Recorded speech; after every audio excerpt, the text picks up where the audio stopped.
Salutations et bénédictions abondantes au nom puissant et victorieux de Jésus-Christ et bienvenue à cette émission qui dit la parole de Dieu. C'est moi, Tito Ngbanda. Aujourd'hui, nous allons répondre aux questions de nos auditeurs. Mais avant de répondre aux questions des auditeurs, je voudrais ici attirer l'attention de vous qui êtes les enfants de Dieu, vous qui aimez le vrai Dieu, de ce que Dieu le Créateur a dit dans sa parole concernant votre attitude vis-à-vis d'une personne qui s'élève, qui prend la Bible et vous enseigne la parole de Dieu. Dans le livre des Actes, chapitre 17, et au verset 11, la parole de Dieu nous dit: ce Judéen avait des sentiments plus nobles que ceux de Thessalonique. Il reçut la parole de Dieu avec beaucoup d'empressement et ils examinaient chaque jour les Écritures pour voir si ce qu'on leur disait était exact. Voilà l'attitude que vous devez avoir. Il ne faut jamais être impressionné par qui que ce soit. Il ne faut jamais être impressionné par les titres de quelqu'un. Mais ce qui est important pour vous, quand une personne s'élève et prend la Bible pour vous enseigner la parole de Dieu, vous devez prendre aussi la parole de Dieu et examiner les Écritures pour vérifier ce qu'il dit, pour examiner ce qu'il est en train de vous enseigner ici. Cela est exact. C'est ça votre attitude et c'est votre responsabilité de le faire. Quelqu'un d'autre ne peut pas le faire pour vous. C'est votre responsabilité personnelle. La première question que nous avons reçue: qu'est-ce qu'est la prophétie? La prophétie est-elle biblique? Je commence par la seconde partie de la première question. La prophétie est-elle biblique? La réponse est simple: oui. La prophétie est biblique. Il y a prophétie par révélation et prophétie par inspiration. Qu'est-ce que la prophétie?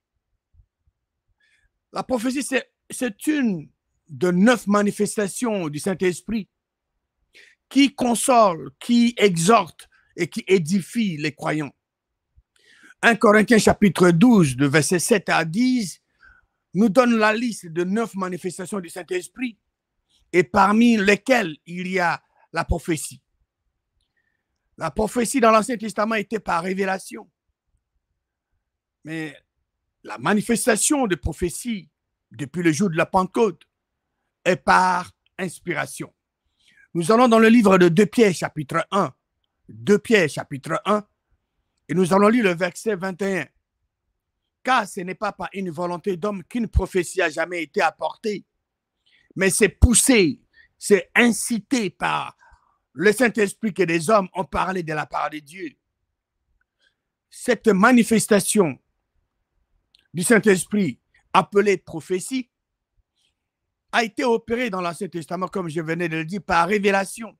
Et aujourd'hui, cette manifestation du Saint-Esprit est opérée par inspiration dans l'Église des grâces. Que veut dire le mot prophétie que nous venons de lire dans ce verset 21 de 2 Pierre chapitre 1? Quand une personne ordinaire pense à la prophétie, elle pense à la prédiction du futur. Cette définition est une des acceptions du mot prophétie, mais ce n'est pas la seule. Le mot prophétie veut dire déclaration ou prédiction du futur. Exemple d'une déclaration. Dans Romains chapitre 10, verset 9, la parole de Dieu nous dit: si tu confesses de ta bouche le Seigneur Jésus, et si tu crois dans ton cœur que Dieu a ressuscité Jésus-Christ d'entre les morts, tu es sauvé. Vous n'avez pas besoin d'attendre l'accomplissement de cette promesse. Vous confessez et vous croyez. Vous confessez le Seigneur Jésus de votre cœur, vous croyez dans votre cœur. Vous confessez le Seigneur Jésus-Christ de votre bouche et vous croyez dans votre cœur que Dieu a ressuscité Jésus-Christ d'entre les morts. Vous êtes sauvés. L'exemple de prédiction du futur, c'est dans le livre de 1 Thessaloniciens, chapitre 4. La parole de Dieu nous parle de retour de Jésus-Christ. Jésus-Christ revient. C'est plus sûr que la peau sur vos os. c'est une prophétie et cette prophétie va s'accomplir dans le futur. Elle n'est pas disponible aujourd'hui. Nous ne pouvons pas croire à Dieu pour faire venir Jésus-Christ. Non, Dieu seul sait quand est-ce qu'il enverra Jésus-Christ. Donc, c'est une prophétie qui s'accomplira dans le futur. Donc, prophétie signifie littéralement ce qui est prédit et ce qui est déclaré. Toute la Bible de Genèse 1.1 à Apocalypse 22.21 constitue soit une déclaration, soit une prédiction. La parole de Dieu qui prédit et déclare n'a pas été apportée par la volonté de l'homme. Moïse ne s'est jamais assis dans le désert en prenant son cahier de sténographie et en disant « Eh bien, je vais écrire la parole de Dieu, je vais écrire la Genèse. » Non, ce n'était pas comme ça. Il n'a pas projeté, l'homme n'a pas projeté d'écrire volontairement la parole de Dieu. La parole de Dieu n'a jamais été apportée par la volonté de l'homme. Mais des saints hommes ont parlé de la parole de Dieu. Les saints hommes ont parlé de la parole de Dieu étant poussés, étant incités par le Saint-Esprit. Qui étaient ces hommes? Très bonne question qui mérite une très bonne réponse. Ils étaient des croyants, ces hommes étaient des croyants, ils étaient des croyants. La Bible n'a pas été écrite par des gens qui rejetaient Dieu, des incroyants ou des sceptiques. Non. La Bible a été écrite par des hommes qui ont parlé de la parole de Dieu et qui étaient poussés, qui étaient incités par le Saint-Esprit. Chaque homme dans la Bible qui a écrit la parole de Dieu avait sur lui l'esprit provenant de Dieu. Il n'y a qu'un seul auteur de la Bible et c'est Dieu. Il y a plusieurs écrivains, mais un seul auteur. Dieu est l'auteur, bien que Moïse ait écrit, Josué ait écrit, David ait écrit et plusieurs autres aient écrit. Donc, des hommes ont écrit ce que Dieu leur a révélé. C'est ainsi que nous avons obtenu la parole insufflée par Dieu. La deuxième question, qui est prophète? Qui est prophète? Dans l'administration de la grâce dans laquelle nous vivons aujourd'hui, cette administration a commencé le jour de la Pentecôte. Le prophète est un des 5 dons de ministère de Dieu à l'église du corps. À l'église du corps, Dieu a donné 5 dons de ministère qui sont apôtres, prophètes, évangélistes, pasteurs et docteurs. Il y en a 5. Cela, vous pouvez trouver ça dans le livre des Éphésiens, chapitre 4 et au verset 11. Donc, ces 5 dons de Dieu à l'Église, ces 5 dons de ministère de Dieu à l'Église sont pour le perfectionnement des saints en vue de l'œuvre du ministère et de l'édification du corps de Christ. Vous pouvez vérifier cela dans Éphésiens chapitre 4, verset 12. Donc, le prophète est un don de Dieu à l'Église du corps pour le perfectionnement des saints en vue de l'œuvre du ministère et de l'édification du corps de Christ. Il y a eu des prophètes dans l'Ancien Testament et il y a aussi des prophètes aujourd'hui dans le Nouveau Testament, dans l'administration de la grâce. Les prophètes étaient les porte-parole de Dieu. Exode 4, verset 16, Exode 7 et 1 parle de cela. Exode 4, verset 16 nous dit, ici, Dieu parlait à Moïse en ce qui concerne son frère Aaron, qui était aussi un prophète, bien sûr. Il parlera pour toi au peuple. Il te servira de bouche et tu tiendras pour lui la place de Dieu. Exode 7, verset 1. L'Éternel dit à Moïse, vois, je te fais Dieu pour Pharaon et Aaron ton frère sera ton prophète. Les prophètes, c'est le porte-parole de Dieu. Les prophètes parlent pour Dieu. Les prophètes exhortent les gens à revenir à Dieu et à sa parole. Comment le porte-parole de Dieu recevait-il ce qu'il disait? 1, par l'Esprit de Dieu qui était sur lui. 2, par le fait que Dieu lui-même se faisait connaître, comme cela est mentionné dans le livre de Nombres, chapitre 12, verset 6. Dieu parlait à Moïse bouche à bouche. Et la troisième façon, c'était par la parole écrite de Dieu. C'est comme ça que Dieu communiquait communiquait son message à qui ça? À un prophète. Un prophète est celui qui parle pour Dieu au peuple de Dieu. Il travaille dans le corps des croyants. Un prophète est un homme qui parle pour Dieu au peuple de Dieu pour le ramener à la parole de Dieu et à la communion que le Père a ordonnée. Le prophète est les yeux et la bouche de Dieu auprès de son peuple. Il consulte l'Éternel et reçoit de Dieu des directives spécifiques pour garder son peuple dans le droit chemin, loin de pièges de l'adversaire. Le diable est trop rusé, comme vous le savez. Il adapte ses méthodes au temps et circonstances pour voler notre adoration. Les prophètes nous gardent au cœur de l'adoration de Dieu véritable. Un prophète est comme une sentinelle qui se met là-bas, une sentinelle veille, voit venir le danger et alerte. Donc, les autres. Vous pouvez lire Ézéchiel chapitre 33 pour avoir plus de détails là-dessus. Troisième question. Quelles sont les conditions pour être appelé prophète? La première condition et la plus importante pour devenir un prophète, c'est qu'une personne doit recevoir l'Esprit de Dieu en elle. Et cette personne doit être en harmonie avec Dieu en marchant selon sa parole. Dans l'Ancien Testament, l'Esprit était sur les prophètes. Ils étaient oints et ils étaient appelés par Dieu. Mais dans le Nouveau Testament, les prophètes ont l'Esprit de Dieu en eux. Tous ceux qui sont nés de nouveau de l'Esprit de Dieu ont l'Esprit de Dieu en eux. Et ils peuvent exercer ce ministère. Donc, depuis le jour de la Pentecôte, toute personne qui est née de nouveau peut exercer le ministère d'un prophète.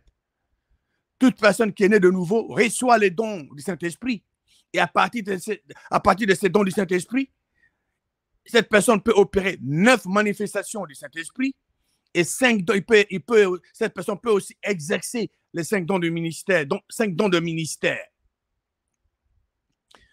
Mais elle peut exceller dans une de manifestations du Saint-Esprit, tout comme elle peut exceller dans l'un de 5 dons de ministère. Dans le livre de 1 Samuel, chapitre 10, versets 5 à 7, ici, on voit le contexte. Les enfants d'Israël étaient dirigés par Dieu. Dieu était leur roi. Mais ils avaient demandé à Samuel de leur établir un roi physique. Et Dieu avait accordé cela. Il avait dit à Samuel de choisir Saül en tant que leur roi. Et Saül a rencontré Samuel. Samuel lui a donné des instructions précises par révélation que Dieu lui a donné. Qu'est-ce qui devait arriver? 1 Samuel 10, verset 5. Après cela, Samuel parle à Saül. Tu arriveras à Gibéa Elohim, où se trouve une garnison de Philistins. En entrant dans la ville, tu rencontreras une troupe de prophètes descendant du haut lieu, précédés du luth, du tambourin, de la flûte et de la harpe, et prophétisant eux-mêmes. L'Esprit de l'Éternel te saisira. Vous voyez? Il dit, l'Esprit de l'Éternel saisira Saül. Tu prophétiseras avec eux. Sans l'Esprit, il ne pouvait pas le faire. Il devait avoir l'Esprit et puis prophétiser. Et tu seras changé à un autre homme. Lorsque ces signes auront eu pour toi leur accomplissement, fais ce que tu trouveras à faire, car Dieu est avec toi. 1 Samuel 10, verset 9 à 11. Dès que Saül eut tourné le dos pour se séparer de Samuel, Dieu lui donna un autre cœur et tous ces signes s'accomplirent le même jour. Lorsqu'ils arrivaient à Gibéa, voici une troupe de prophètes vint à sa rencontre, comme l'avait dit l'homme de Dieu. L'Esprit de Dieu le saisit et il prophétisa au milieu d'eux. Donc, la condition, c'est d'abord de recevoir l'Esprit et puis, ici, il prophétisa. Tous ceux qui l'avaient connu auparavant, tous ceux qui avaient connu Saül auparavant, vit qu'il prophétisait avec les prophètes. Et l'on se disait l'un à l'autre dans le peuple, qu'est-il arrivé au fils de Kis? Saül est-il aussi parmi les prophètes? Bien sûr que oui, parce que Saül prophétisait parce qu'il avait reçu l'Esprit de Dieu et il prophétisait. Question numéro 4. Y a-t-il des conditions pour aller chez les prophètes, solliciter la prière du prophète? Chaque personne qui a l'Esprit de Dieu et qui connaît la parole de Dieu peut prier directement à Dieu sans contacter qui que ce soit, sans contacter les prophètes. Mais cette personne est libre de voir n'importe qui marche avec Dieu. Ça peut être les prophètes, ça peut être un autre croyant ou une autre croyante qui marche avec le vrai Dieu. Prenons le cas d'une personne qui est malade. La priorité d'abord, c'est la personne doit aller à Dieu. Cette personne est croyante, elle doit aller à Dieu. Pour ce cas-là, la personne elle-même, deuxièmement, doit croire les promesses de Dieu sur la santé. Dieu veut que nous prospérons à tous égards et que nous soyons en bonne santé. Dieu guérit toutes les maladies. Les corps, les maîtres issus de corps de Jésus-Christ sont pour notre guérison. Et puis bon, après cela, cette personne peut voir un frère, une sœur, les associer à croire avec lui, avec elle.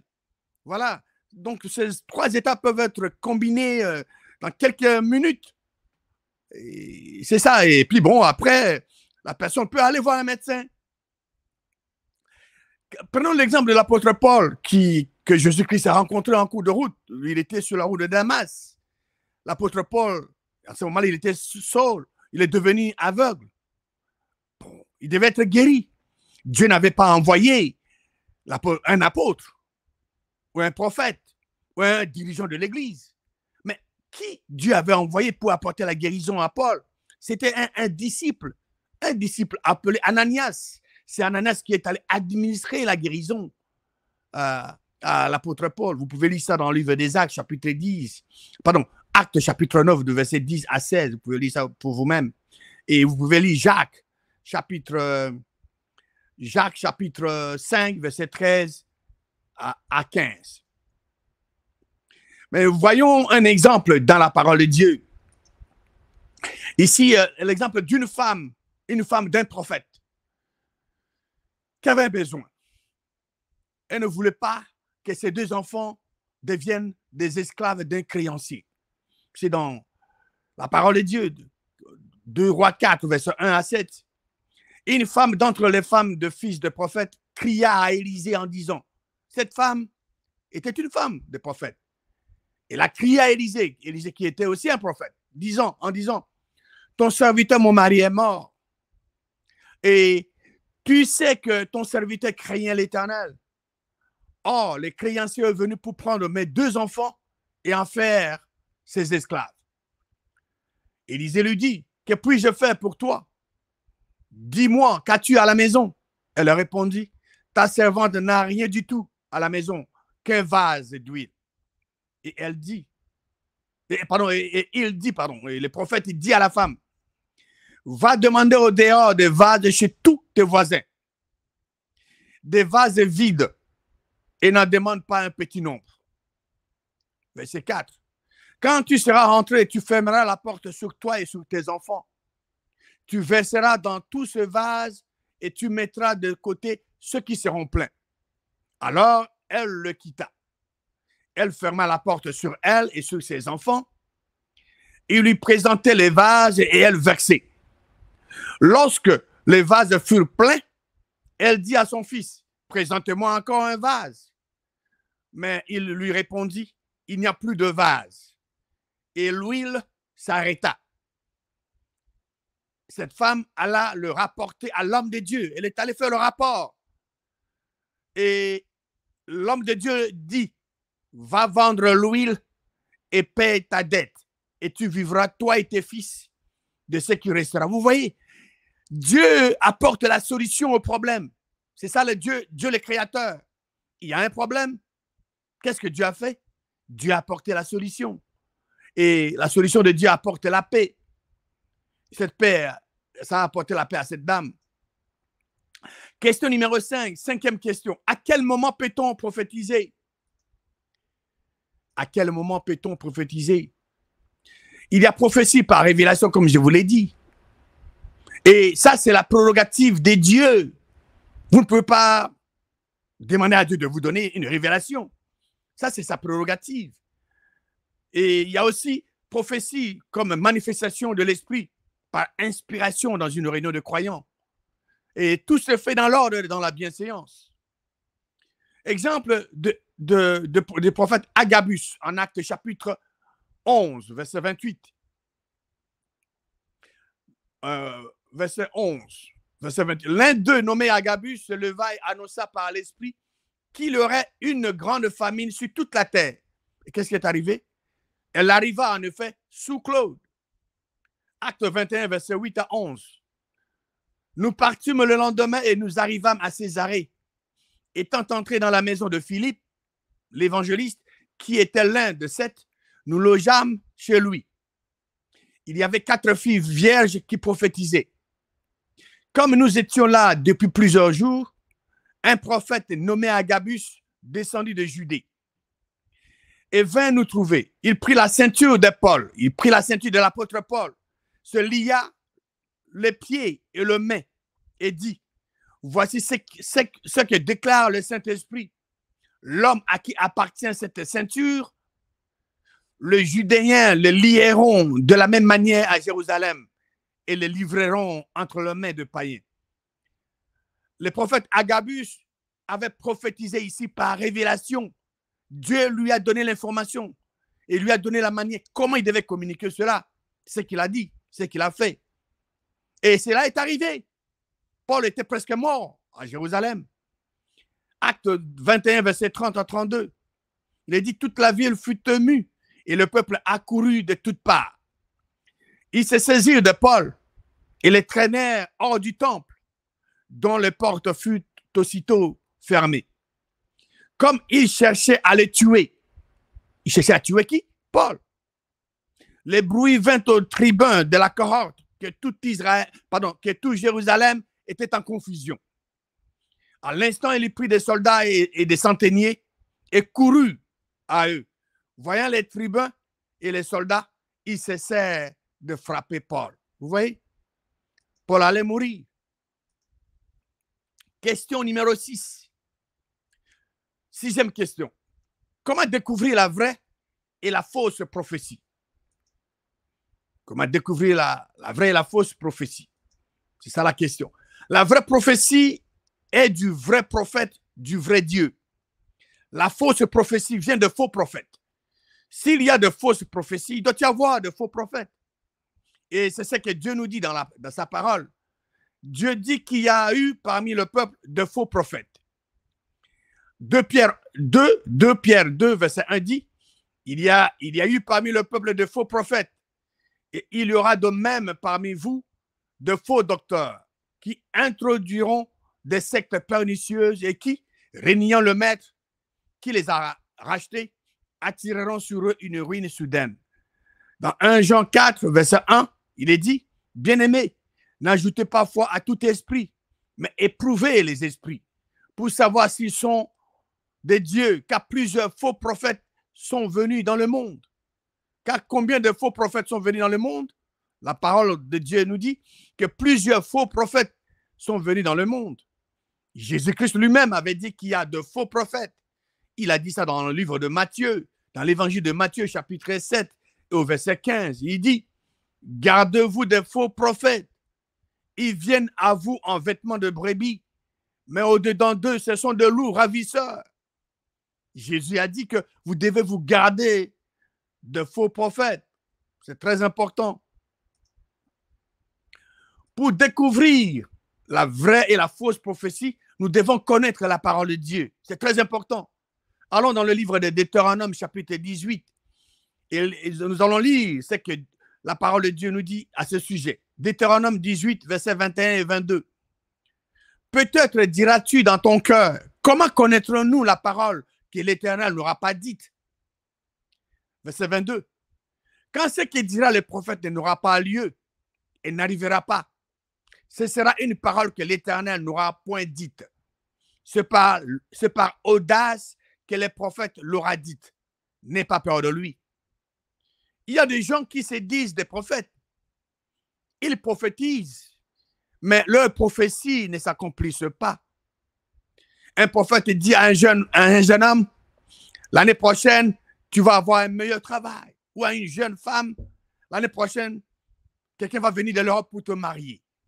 Ou à une autre, tu vas voyager, tu vas aller en Europe, aux États-Unis d'Amérique. Mais l'année prochaine arrive, cela ne s'accomplit pas.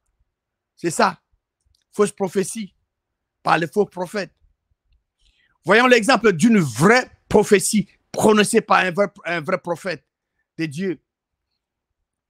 Les contextes ici, le roi d'Israël avait invité le roi de Juda, Josaphat, pour aller avec lui aller combattre.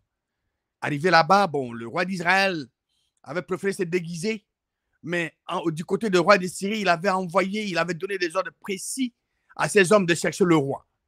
Dans 2 Chroniques, chapitre 18, vous pouvez le lire, vous allez voir que quand les soldats sont arrivés, ils ont vu Josaphat dans sa tenue du roi, ils pensaient que c'était le roi d'Israël. Mais quand il a crié, Dieu les a dispersés. Mais quelqu'un d'autre a tiré et le roi d'Israël était blessé, il était mort. Donc, au verset 34, le combat. Donc, 2 Chroniques 18, verset 25. Vous pouvez lire ça chez vous à la maison.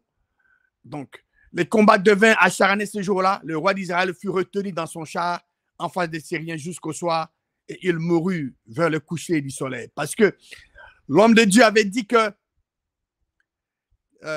quand le roi a dit qu'on aille mettre l'homme de Dieu en prison, le roi d'Israël dit, prenez Michée et emmenez-le vers Amon, chef de la ville, et vers Joas, fils du roi.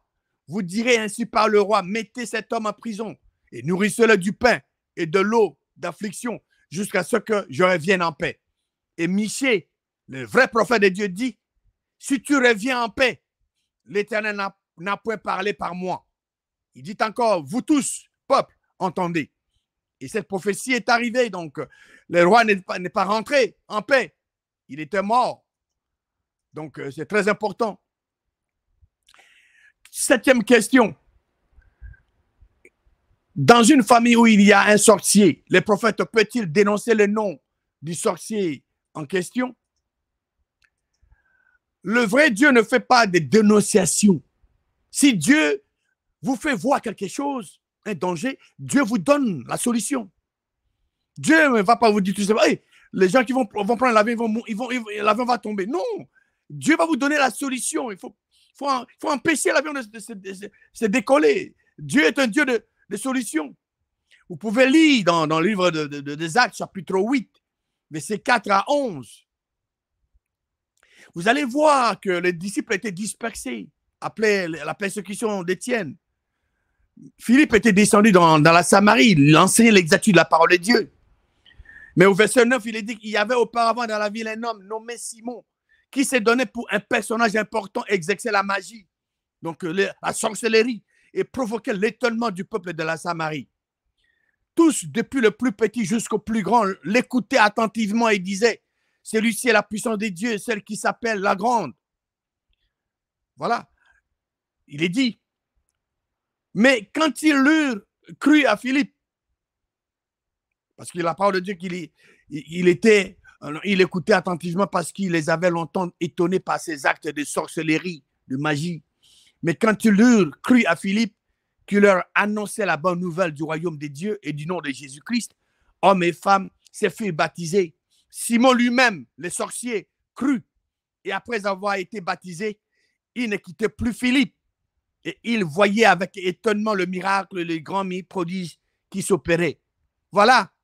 Donc, quand vous découvrez qu'il y a un sorcier, Dieu vous dit qu'il y a un sorcier, Dieu va vous donner la solution. Parce que n'oubliez pas, Jésus-Christ a dit, Dieu a tant aimé le monde qu'il a donné son Fils unique, afin que quiconque croit en lui ne périsse point. Quiconque, n'est-ce pas? N'importe qui. Le sorcier fait partie de quiconque. Il peut être sauvé. Donc, Dieu ne va pas seulement dénoncer les sorciers. Dieu doit donner la solution à cela. Donc, parce que quand vous dénoncez seulement, vous dites tel est sorcier, qu'est-ce que vous faites? Vous sémez la division dans la famille. Il faut éviter cette division. Mais Dieu, quand Dieu donne des révélations, Dieu donne des solutions à ses révélation. Que Dieu le Créateur vous bénisse abondamment au nom puissant et victorieux de Jésus-Christ.